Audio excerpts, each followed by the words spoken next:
Welcome, my Marvel Snap enthusiasts, and welcome to another video. Give me some snaps down in the comments if you're a fan of Marvel Snap. And you guys look like you are a fan because, man, you guys loved Galactus.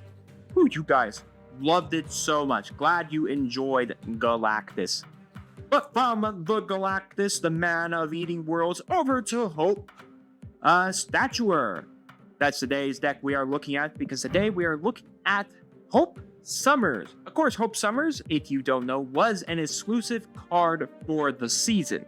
Now, I'm not sure if she gets pushed back into like the rotation of cards you can get with off the ladder or based on the shop screen.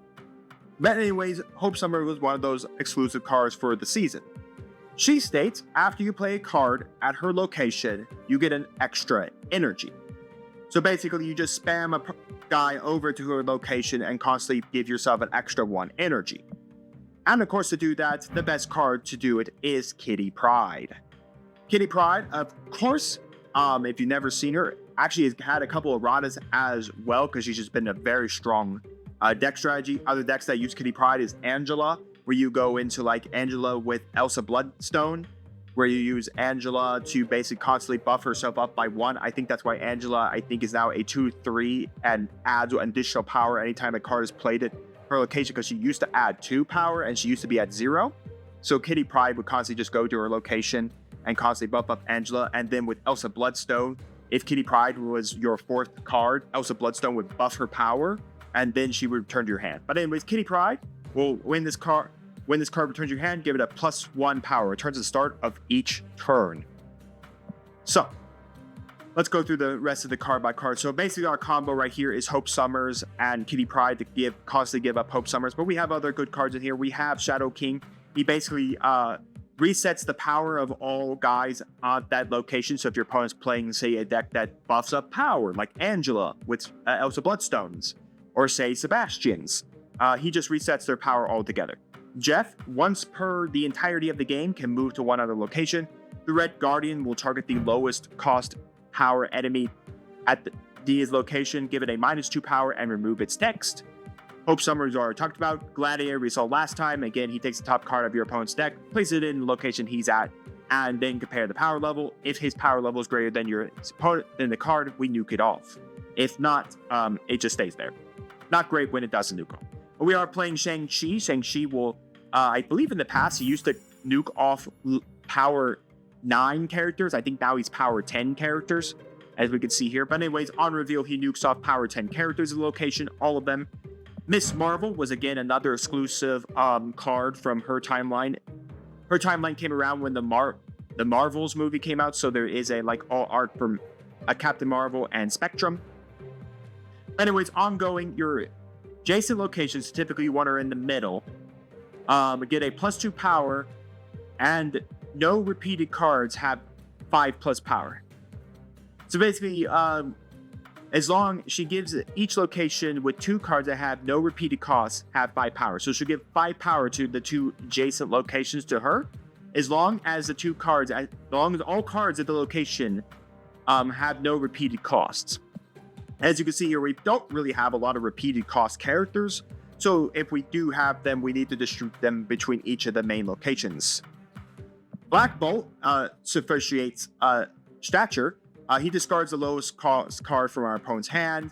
Stature, it only costs a single power if your opponent discarded a card this game. So basically, we want to use Black Bolt, discard, bring her down at 1 cost.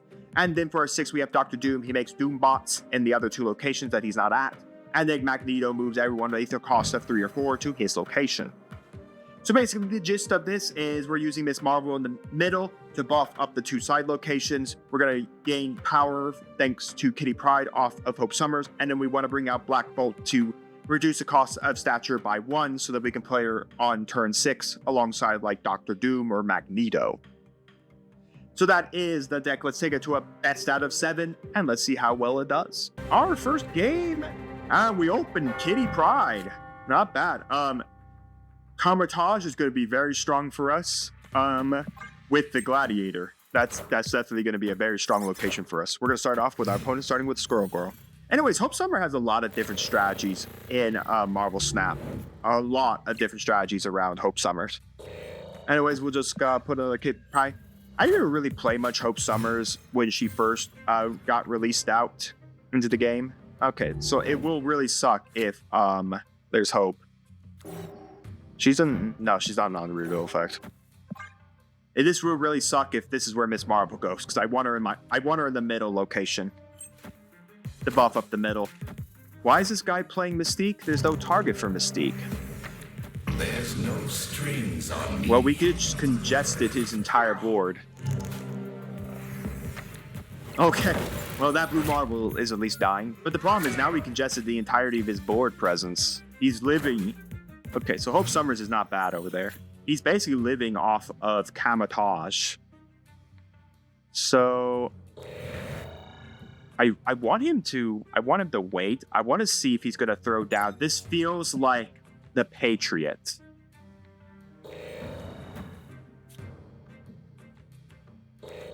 Actually, let's go Miss Marvel. This feels like the Patriot.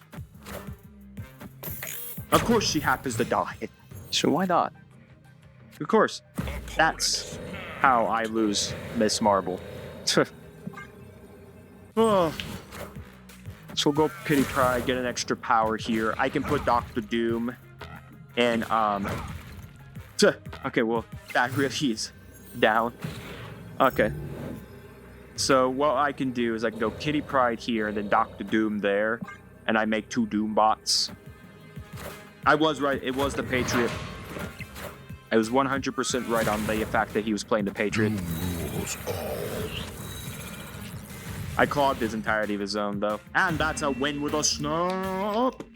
Game 1 goes to us. Here we go for game number 2. Unfortunately, we didn't open the Kitty Pryde. That's sad. That's a sad day. Kitty. No Kitty here for us. But anyways, we did open Jeff, which is really nice. We are playing Destruction. So it's going to be kind of interesting how... Lucky enough, depending on how this goes, we do have Shang-Chi right now, which actually is really good for us. Because we can nuke off a Null or Lady Death. I think it's just called... I think her name is just simply Death. Nonetheless, the one problem is he needs to have initiative. By the way, if you aren't playing and you want to wonder, how do you determine initiative? If your name is glowing, you have initiative. Of course, I gave him Electro. And now because Electro's dead, Electro gives you a +1 energy every single turn. But typically, if he's up on the board, you can only play a single card per turn. But typically, what you do in these deck strategies is that you, I think I'll go over there. I'm going to see what he puts down. Maybe it's a good idea to kind of check around. Death, huh? It's a quick death. Honestly, it's a little fast for a death.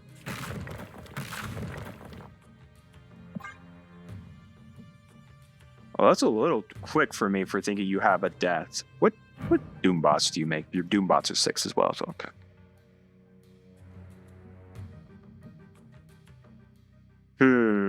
That's a very quick Lady Death. You killed 2 cards.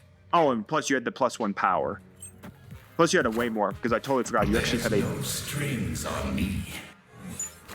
Oh, now you get a whole +3 power. I got a lot of rocks now. So many rocks. Alright, well, I think I'll just play Dr. Doom. Why would you play now? Like, honestly, what would you play now? What, would you play Killmonger? Seems a little odd that you would go, like, Killmonger.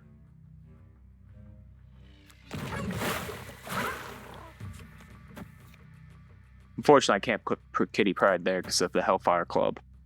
Well, let's try this. Blink. Unfortunately, you don't have a target. What is your thing? Swap the lowest card you play with the higher cost card for your day. I mean, we tied the center. He's going to win it. The Hellfire, he had more energy in the Hellfire Club, but maybe probably would have been better to play Dr. Doom here and then like put Jeff over here. Game 2 goes to our opponent. Game 3. All right, on to game number 3. We're finally seeing one part of the... Oh, we're actually seeing both parts of our entire strategy right now.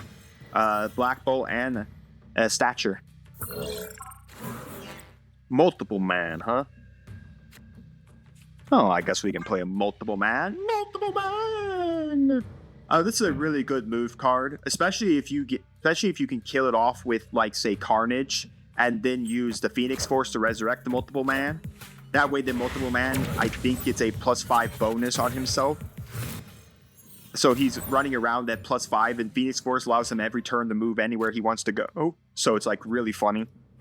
Of course, Makari, actually, the turn that runs for your hand a random location. So we'll just go there for you. Magic, so you're going to extend the game out to a 7th turn. Okay. Go Hope there. We will play Miss Marvel there. Mind you, right now, we actually do have both our locations will be getting buffed. Doesn't really matter, even if the locations got swapped. We will play Black Bolt here over Hope.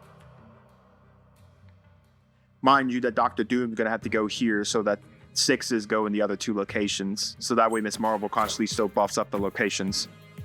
Domino. Devil Dino.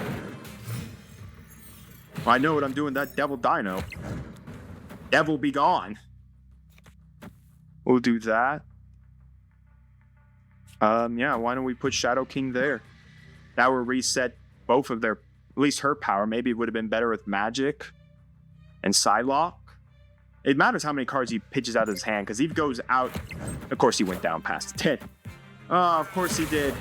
They always do. That's how you protect Devil Dino. I am Iron Man. Alright. So what's your next play? I mean, honestly, my play is just go this. That way I can just... Or maybe it's play Dr. Doom Man. Or play Magneto. And then put Kitty here.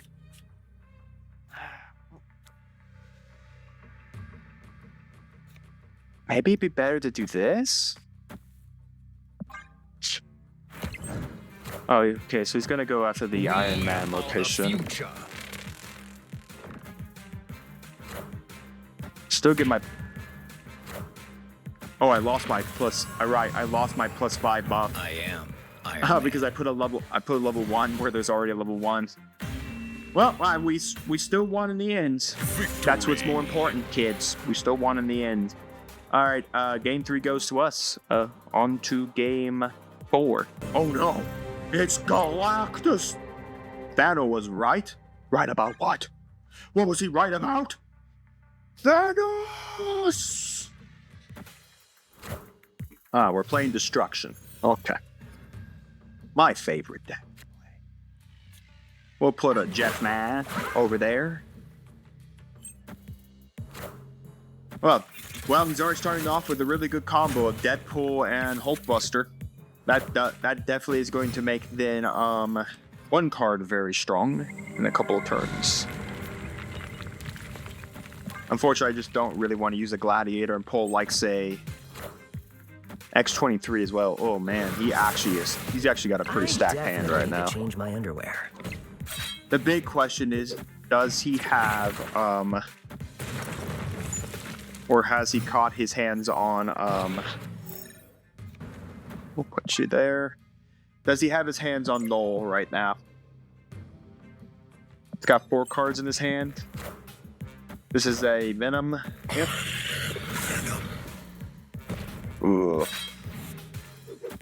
He's exactly got where he needed to be with Destruction. He's exactly had everything right now for him. I mean, we can still win it. The fact is I need to The Shadow King actually definitely helps us. Okay. Yeah, I think I want to play Black Bolt here. The Shadow King actually helps because it can reset Venom's power level. It can actually reset, Oh, we got rid of Deadpool! Well, that's actually really good for us. Holy crap, that was the lowest cost card in his hands. Okay, so we can only reset one location's Venom, which will probably be the middle. We'll probably reset that one to low levels. Huh. Hilarious. Right, because Valley of the Hand basically resurrects anything that got destroyed. Oh, that's even more hilarious. That's more hilarious. The Venom went first and then the Carnage. Oh, it's kind of hilarious. Okay, well, we can do this, and we can do that. Well, we can't play out Stature, which would have been a little nice to play. I honestly do not care. All right. I was kind of glad Black Bolt got rid of Deadpool there, because he can't resurrect off of the hand destruction. Okay. That tells me you have a null in the middle location. A Shang-Chi. That did nothing for you. My Shang-Chi will blow this Venom up, and then I will reset that Carnage, and I won. Alright, I thought we were on the back end, because he had exactly everything destruction related. But no, we won in the end. I don't know what's with this Shang-Chi here, but when I don't have anything in possibility, just meaning that he didn't have death or null. Must have been in the last 3 cards of his deck.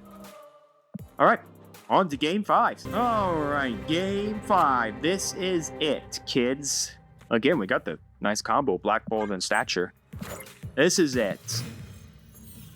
If we win this, we win the series. Well, thank goodness for Black Bolt being able to make Stature a one-costed character. Now, again, we can't actually put her at Hellfire Club because she'll actually be cost 1.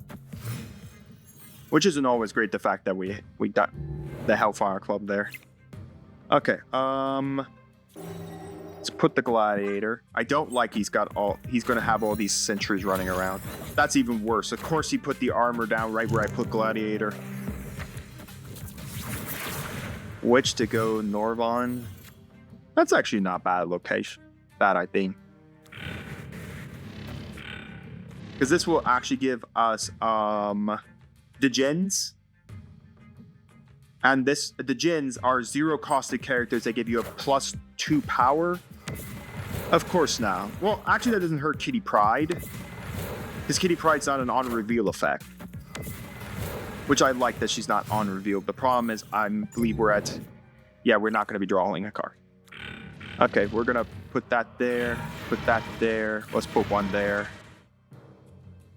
Alright, Black Bolt, of course, gave us everything. Very interesting he decided to put the Cosmo here as well. A little interest on that. It sucks the fact that we put 2 characters here, which kind of does mean we had 2 Djinns generating. Domino, another Sentry, Sentinel. Black Bolt, get rid of the Djinn.